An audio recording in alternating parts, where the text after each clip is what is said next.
our first question is around just how has this move to working from home really changed how we're working as managers and leaders? And by the way, one thing I didn't count on, my humidifier went on in the middle of this meeting, which has not happened yet.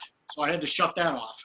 But there's a lot of challenges from working at home, and we're all learning, and perhaps we can start to share some best practices and learnings that you've all had with our audience. I'll start. Okay, we'll start with you, Rauli. Well, and I mentioned this when we had our prep call for this.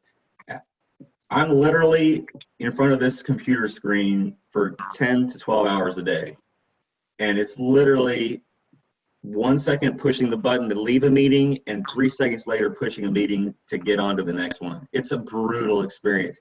I've never been as exhausted on a Thursday as I am right now. It's crazy. So the reason I'm saying that is because this goes back to the leaders being visible. We talk about it as an executive team. We're talking about having no meeting Fridays right now because who's got time to get work done right now? It's crazy. So figuring out, like, how do you block time away to interact? My son yesterday walked into my office on a phone call to give me eggs. And I had to introduce him to the person I was talking to. So that's the reality of today. You have to, if I don't block it out in my time, then it doesn't happen. And for example, Microsoft Office 365 has a little insights tab at the top of it. If you haven't explored that, explore it, because it may not be perfect, but it's really interesting. It will make you think about how you structure your day. What I would add to that is when we were all in offices, I think we had more similar experiences across the company. Now that we're all at home, there is such a dispersion, such a variety of experiences that we're having throughout the day. So I share Rauli's experiences, which is I'm in back-to-back meetings and I never get up and I have to, I walk 5 steps and that's it. And, I'm interrupted by my kids. But there are so many people who work at Square who have roommates, who aren't in meetings all day long and are feeling lonely because they're not in the office. Wow. And there's just such a dispersion of experiences that now that we're all, not in this sort of homogenous working environment, that I think that calls for greater empathy. You don't really know what that person's experience is. If they, have a kid thing that they have to do because they don't have care now, or if they're feeling lonely throughout the day, or if they're feeling overwhelmed. And so there's greater empathy that's required from that.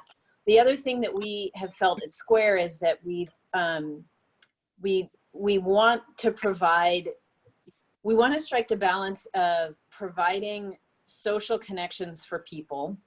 So teams are doing, more frequent daily stand-ups. Teams are doing the Friday afternoon social hour over Zoom or the occasional lunch.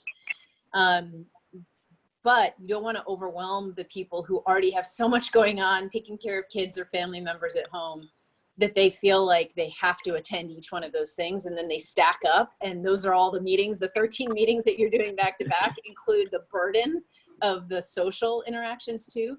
So you have to kind of, again, the empathy is you provide the opportunities, but you have to loosen the restrictions on everyone attending everything, because that's just not feasible given the variety of experiences we're all going through now. And that has to come from the top. Otherwise, people feel obligated to participate. Correct. And that's why I believe also in a hybrid model, like I was saying, it's difficult, one size fits all now, because we have people that are asking us to go back to the offices just because they have roommates, they don't have a nice place to work. Others are like, you know what, I'm more effective working from home. Can I stay here the way we are? So we need to listen to everyone and probably find different solutions going forward. Yeah, totally.